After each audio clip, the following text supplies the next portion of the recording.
Good afternoon, everyone. Coach Daugherty is here. We have a couple extra people here in the conference room today, so we'll a couple extra questions. So we'll start with Coach's opening statement, and then we'll open up to people on the line. So here's Coach. Thanks, Bobby. Good afternoon, everyone.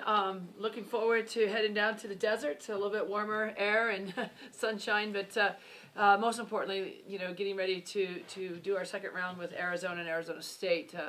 Obviously, we felt like we played some good basketball against both those teams here, and we're looking forward to becoming more improved and play them tougher on the road. So we're looking forward to that challenge, and we've had good practices this week, and our health status is pretty much the same as it was last week.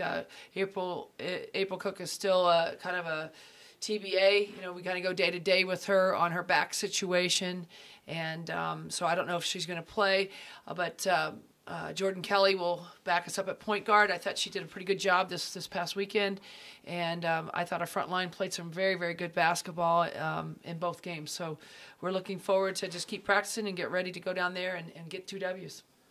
Talk a little bit more about last week. I guess particularly the Oregon game. Everyone played well. 5 players in double figures. Yeah. Sage kind of broke out. Carly broke out. That's nice to see. Well, it's a credit to them. It's not easy when you go through a losing streak, and you're always tested. Your character's tested. Your maturity. Your responsibility towards just leaving the losses behind and being able to get yourself going. And those kids have been in the gym a lot extra on their own and just have really positive attitudes, and I think it was a real confidence builder for all of them to go out and play as well as they did, especially in the Oregon game. 5 players, 5 starters in double figures. Just I think speaks volumes about the kids staying with the system and sharing the basketball and finding teammates good shots and easier shots. And we certainly put ourselves in a position to win. And unfortunately, 3 critical turnovers late in that game cost us the ball game. Now talk about this weekend. I guess something similar to Amanda Johnson for Oregon. You now go to Arizona and face a good player in Davlin White. So yep. If you leave her open, she's going to score some points too. Yeah, Barnes and White are just phenomenal players. And Barnes didn't play here in Seattle with the Seattle game. She got hurt, and so when she came up from there, she didn't play. So she'll be ready to go. She's double and a real outstanding player. Davlin White, I think, is one of premier guards, not only in the Pac-12 but in the country.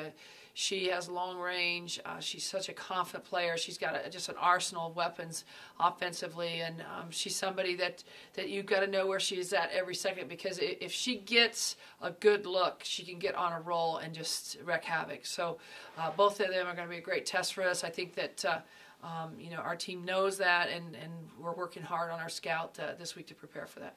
And then Arizona State, the best defense in the conference right yep. now, and but we're scoring well, so you got to be feeling good about that. Well, Joe's done a phenomenal job in interim down there with Charlie Turner-Thorne out for the year on a sabbatical, and they haven't missed a beat defensively. There's no doubt about it. Those kids take great pride in what they're doing. They try to disrupt you so much on the offensive end, and I think we learned a lot from the first time we played them. And the biggest thing is that we've just got to be stronger with the basketball, and off the ball you've got to handle the physicality that Arizona State brings to the game with their defensive scheme. I think the other thing is their front line with Brandon and Bennett, they're capable of really putting a lot of points up. So we've got to guard people, and we've got to try to get some double teams in there and really mix it up, I think, defensively, to hopefully make them a little more uncomfortable in their home surroundings. Guys, questions? Do you think if Tia and Uri were in the lineup, your couple of games that you've lost that are close might have been wins? Well, it's tough. At the time when we lost Iriti, she was our leading scorer. Coming through a tremendous preseason. With the top 10 strength of schedule and have an RPI of 39. It's tough to go through that type of preseason, have the success that we had, and all of a sudden you don't have your leading scorer and your go-to and all. But to our kids' credit, I think that they've had to take on a bigger role and responsibility. A lot of our kids that weren't playing as many minutes as Iriti, and not only have they welcomed that and really worked hard at it, but they've done the extra. They're in the gym a lot on their own and with coaches in the mornings and in the afternoons, just trying to get a lot more shots up and adding things to their game, whether it's defense or ball handling. So you know, it's always that crystal ball, you know, if you could look into it to answer that. But you know, I don't think our team, you know, hung their heads. I think what they did is said, you know, we're going to play hard for you here, Tia, and that's what they did. Of late, losing Tia Presley on the Los Angeles trip 2 weekends ago, I mean, that's a tough loss. I mean, she's played the most minutes at the point guard position all year for us, and I think as a freshman, true freshman, she's had a really outstanding year, phenomenal year, really, for us at the point guard position.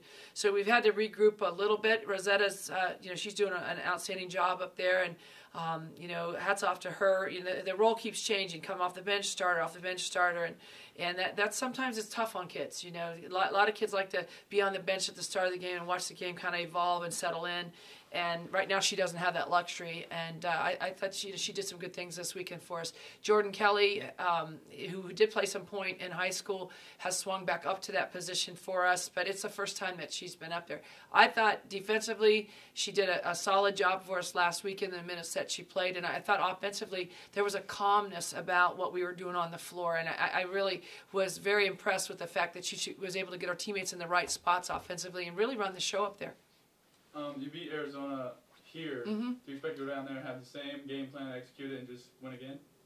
Well, that'd be nice if you could do that. You know, that'd be simple, and we wouldn't have to practice or anything. But Arizona's going to be a lot better at home, and you know, with their big kid back, they're going to be a lot better, and they'll be different. They'll play us different. They know from our game what worked and what didn't work offensively, defensively, and hopefully we're making the same adjustments. Irti's knee surgery everything go okay? Or? Yeah, Irti Mojo's knee surgery, Dr. King said, did the knee surgery a second time, you know, for her on the same knee, and I'll tell you, she's actually ahead of schedule, you know, and that sounds funny, you know, only being a few weeks into to a knee surgery, but maybe because she's had it once, she knows what to expect and how far she can be pushed, you know, with her recovery, but it's gone really, really well up to this point, and she's starting to slowly come off her crutches. She's out of her brace already. So really good signs for someone that just had that surgery, you know, just a few weeks past. She had a full deal, not just a scope? Yeah, she had a complete repair on the ACL. Yeah, second time. Left knee? Yeah, I think so. Yeah, left. Yeah.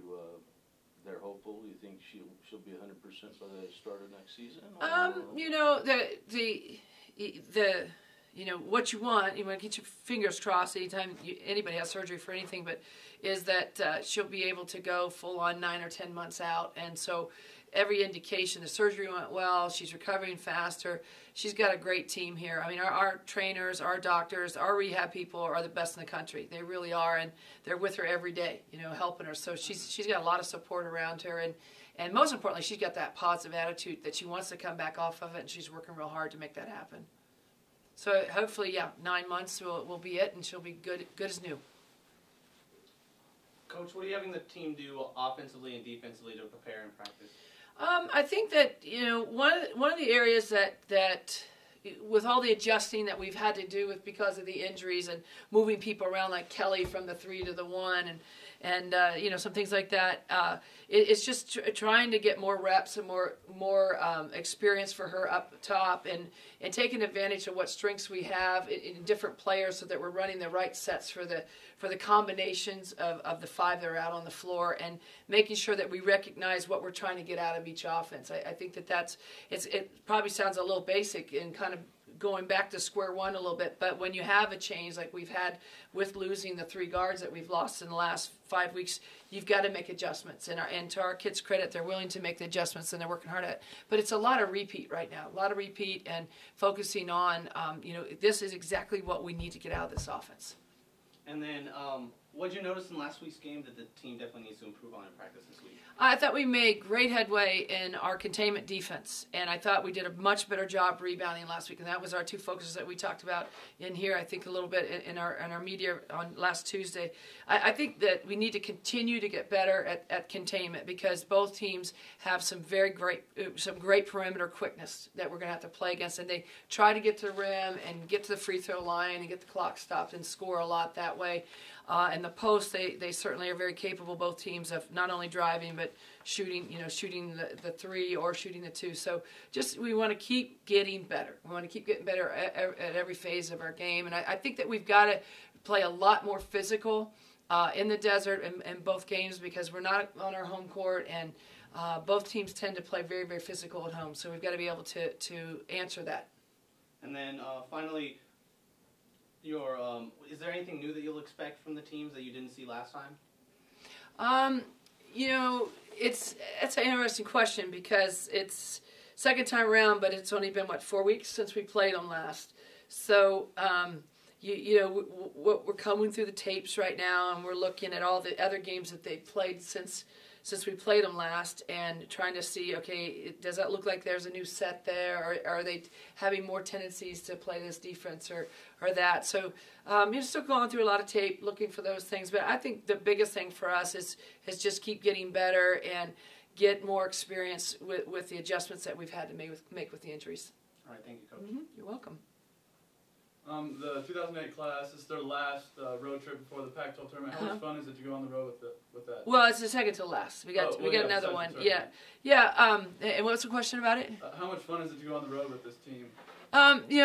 This team has been road warriors. I mean, unbelievable. 24,000 miles in preseason alone, and first 7 games on the road. You know that it's been a lot of fun. Honestly, there's some teams that I can sit up here and tell you that, oh my gosh, you're just like you don't even want to go on a road trip with them, But it's the opposite with this group. I mean, they're good kids.